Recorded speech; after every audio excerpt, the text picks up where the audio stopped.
சதுர வடிவ முகம். இந்த ஒருத்தருக்கு முகம் சதுர வடிவில் கொஞ்சம் இருந்தால் அவர் மன உறுதியும் பொறுமையும் உடையவராக இருப்பார். பேச்சை விட செயலுக்கே முக்கியத்துவம் கொடுப்பார். ஒரு வேலையை எப்படி செய்ய வேண்டும் என்று பிறருக்கு கற்றுக் கொடுப்பதில் வல்லவர். இப்படித்தான் இந்த வேலையை செய்யணும்னு பிறருக்கு சொல்லிக் கொடுப்பதில் கெட்டிக்காரர். இவர் யதார்த்தமானவர். புரியுதுங்களா? இல்லை இருக்கிறத விட்டு பறக்கிறத பிடிக்கிறதுக்கு ஆசைப்பட மாட்டவர், யதார்த்தவாதி.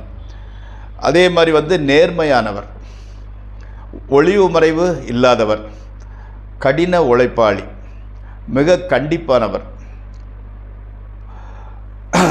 பகுத்துணர்வு, விடாப்பிடித்தனம்னு சொல்லுவாங்க இல்லையா, இவரது வெற்றிக்கு காரணமாக இருக்கும். உழைக்க தயங்க மாட்டார், ஹார்ட் ஒர்க்கர், பாராட்டுக்குரிய பல காரியங்களை செய்வார். வெகுமானம் இவரை தேடி வரும், பதவிகள், பரிசுகள், பாராட்டுக்கள் இவரை தேடி வரும்.